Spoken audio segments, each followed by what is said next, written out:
Je ne sais pas si tout le monde est là cet après-midi.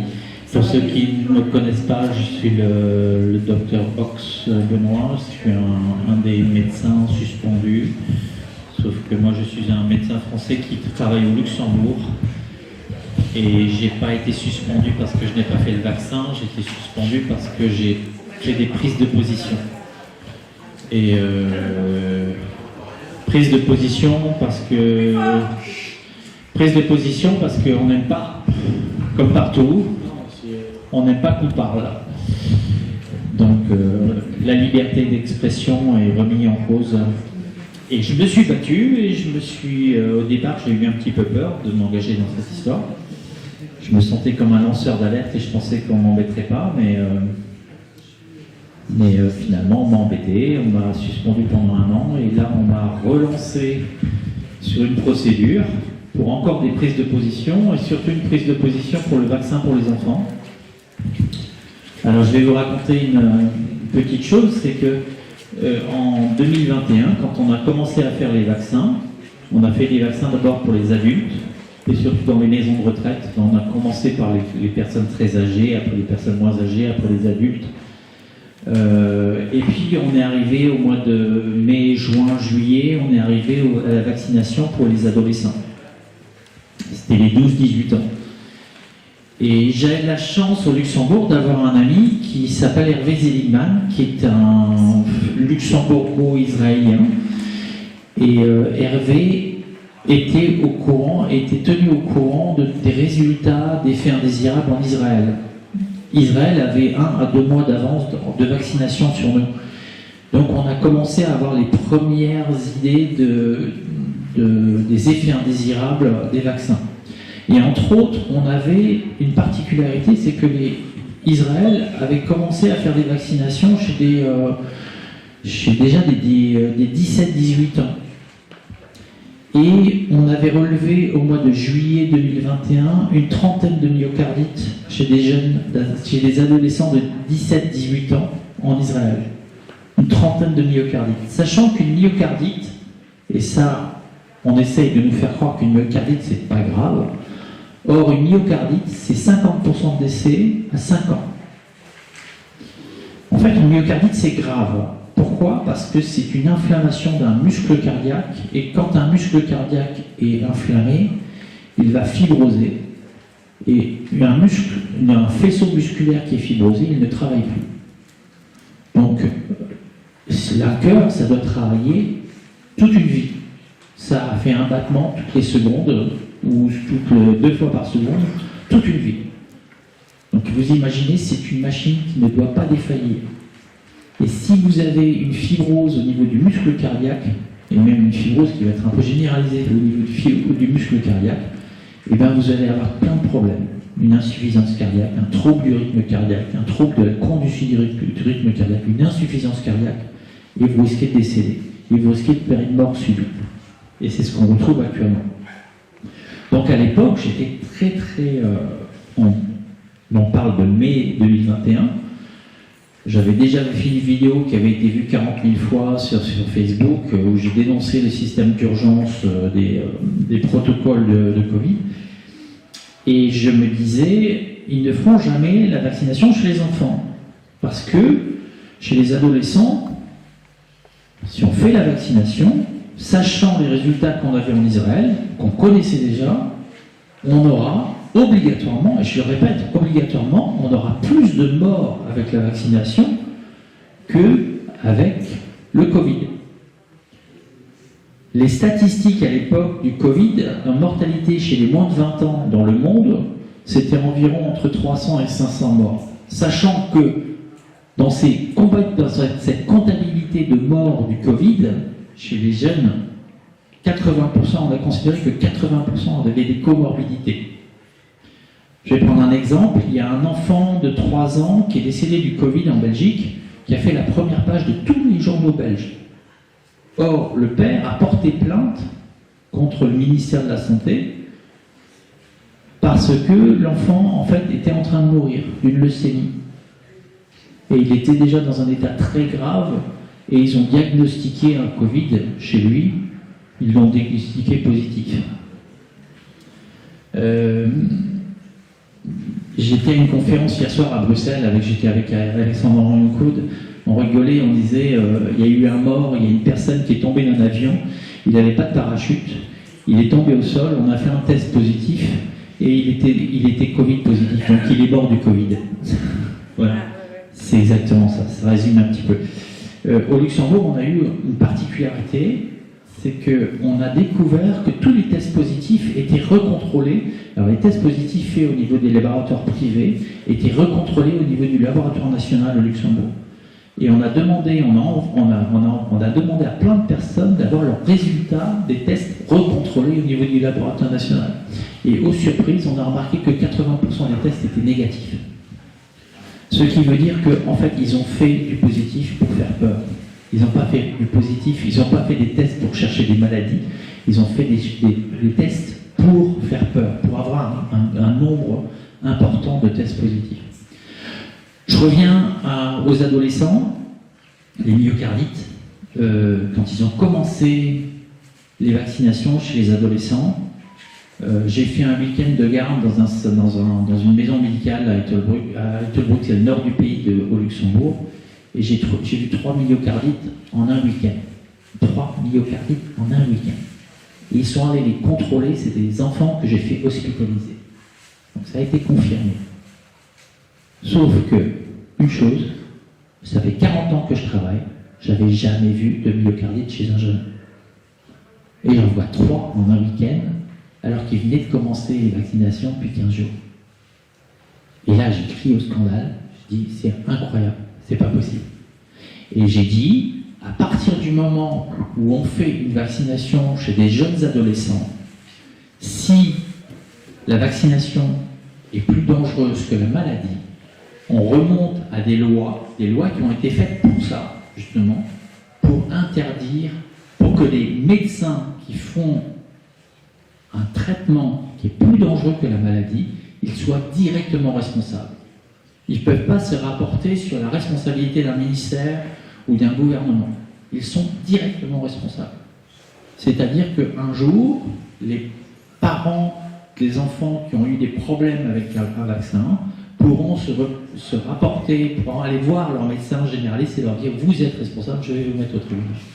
Actuellement, il y a des procès qui commencent à se faire, et il va y en avoir de plus en plus, il y a des médecins qui vont passer dans les tribunaux, et là, on va commencer à avoir des failles dans le système.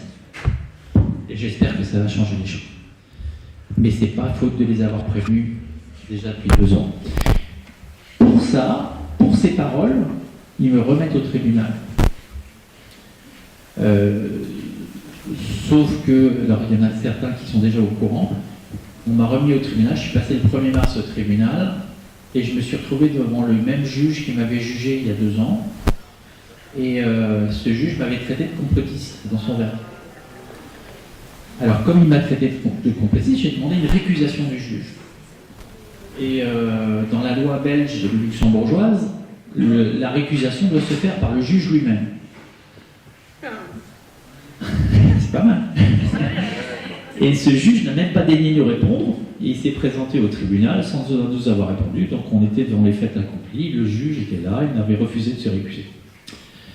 Alors on a quand même fait un appel en récusation, et comme il n'y a pas de loi, on se dit bon, ça va, on essaye un appel en récusation, mais ça va peut-être rien donner. Mais on a eu une grosse surprise là, c'est que le parquet général de Luxembourg a accepté l'appel en récusation, et j'ai eu le verdict hier. La récusation est acceptée, donc le juge est récusé. Il est récusé par d'autres juges. C'est des juges qui ont récusé un juge. Jurisprudence, ça n'a jamais existé. Deuxième chose, la composition du tribunal a été récusée. C'est-à-dire qu'ils ont considéré que le tribunal tel qu'il était fait ne pouvait pas me défendre correctement, n'était pas loyal. Dans ce tribunal, il y avait 2 médecins experts qui devaient me juger. Or, ces médecins experts sont choisis par l'ordre des médecins. Donc, ils sont jugés partis. Donc, là aussi, la composition du tribunal est récusée. Mais, ils m'ont permis, en fait, dans ce jugement, la cour d'appel m'a donné l'occasion, peut-être, de récuser le premier jugement que j'ai eu il y a 2 ans et d'annuler le jugement. et peut-être de demander une indemnisation pour une année de suspension. Et si j'arrive à obtenir ça, ça va faire jurisprudence européenne.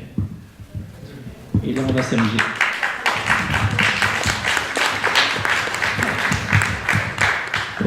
L'avocat que j'ai... Alors, j'y suis quand même allé dans les moyens. J'étais avec 4 avocats au tribunal.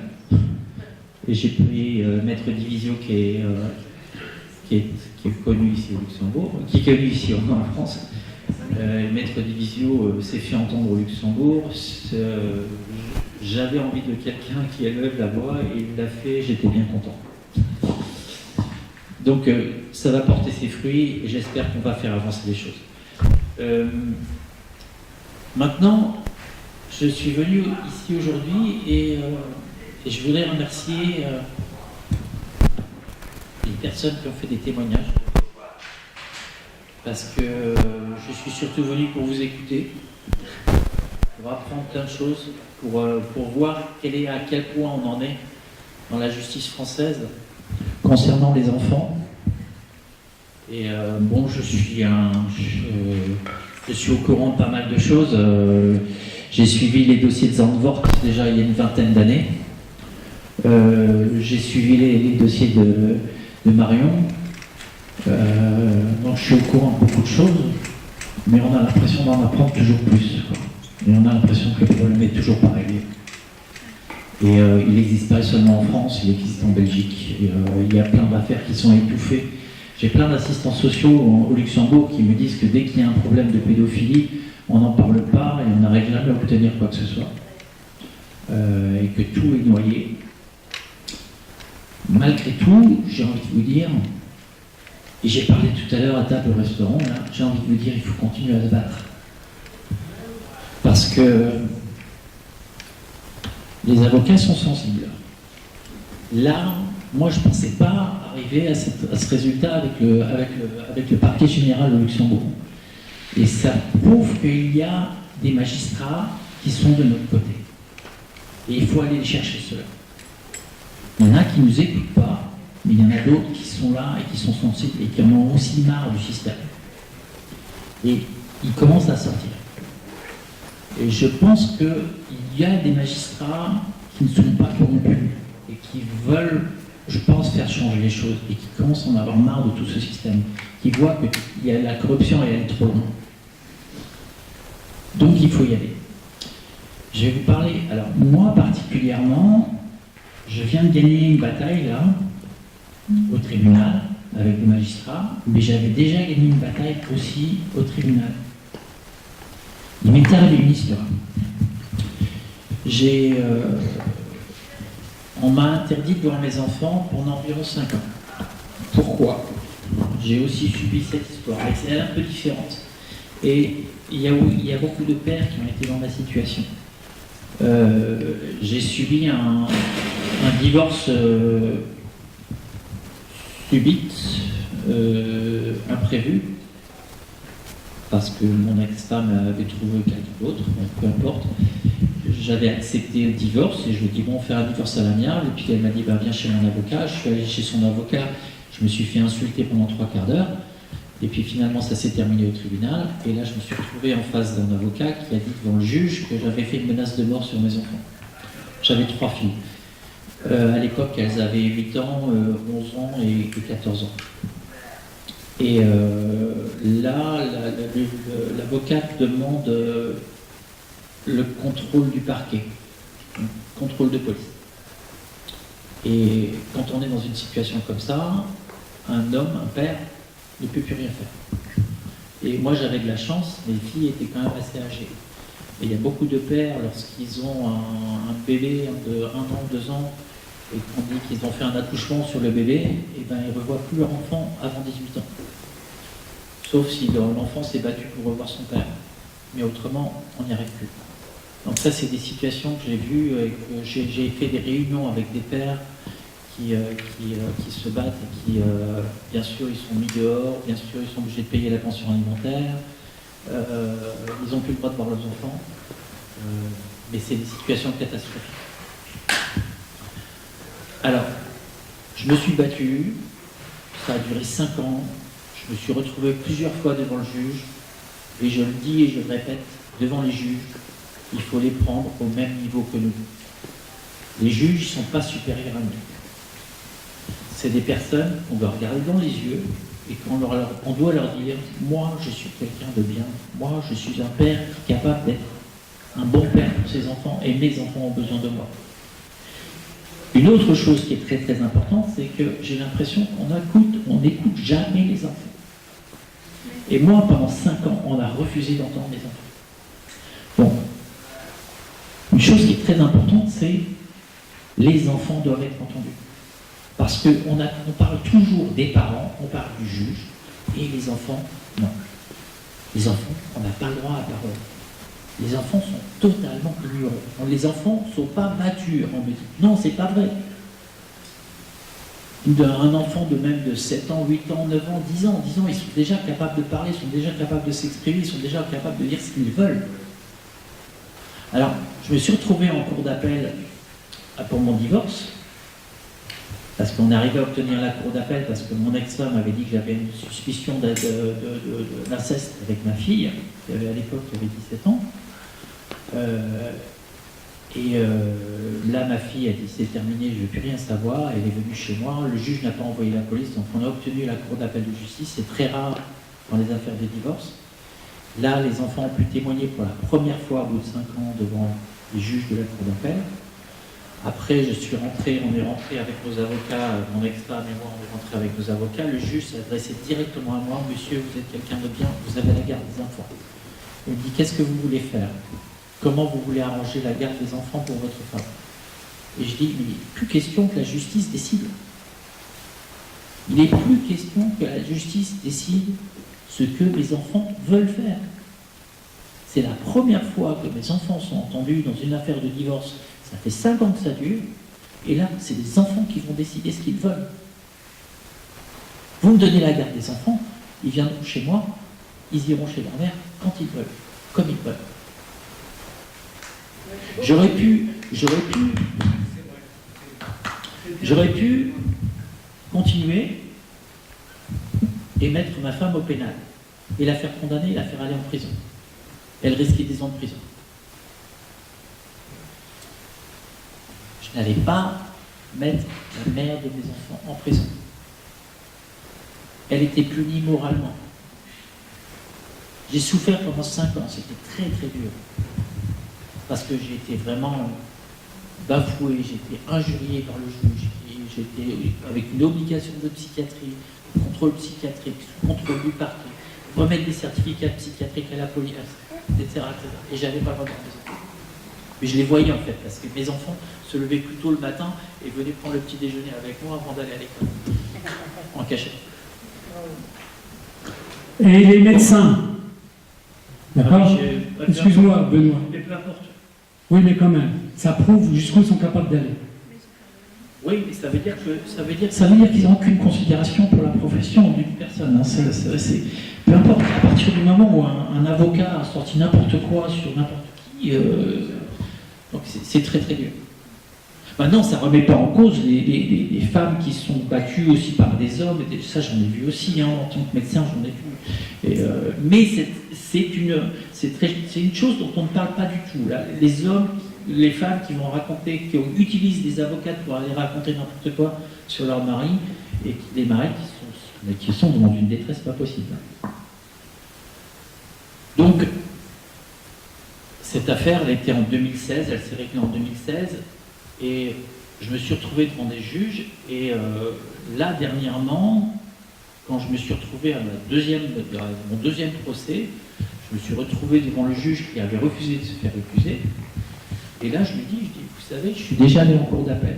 Je me suis présenté devant le juge, et en cour d'appel, le juge m'a dit, vous êtes quelqu'un de bien, vous avez la garde des enfants.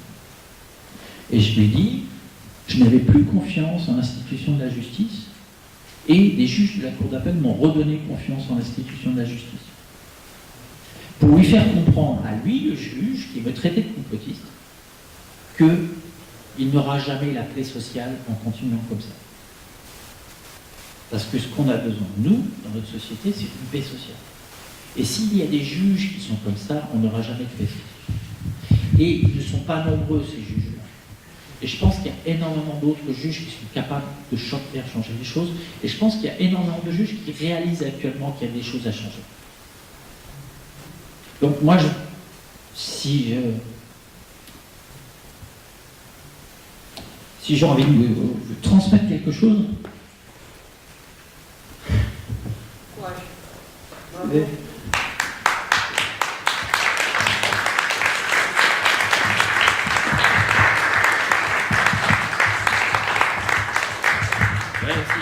si j'ai envie de vous transmettre quelque chose, c'est d'être optimiste. Et il faut y croire. Merci, Benoît. Mais il ne faut pas se laisser abattre. Et j'ai vu des témoignages très durs là ce matin. Et C'est beau comme geste. Regardez, même le chien, il comprend la tristesse de son maître. non, mais j'ai envie de dire, hein, ceux qui ne voient plus leurs enfants, là, les mamans, j'ai entendu ce matin, les papas, j'ai entendu ce matin, battez-vous, continuez. Et du courage. Et non, oui, soyez optimistes, il faut toujours y croire, il faut toujours être positif. D'accord? En tous les cas, je suis tout cœur avec vous. Merci, Benoît. Merci.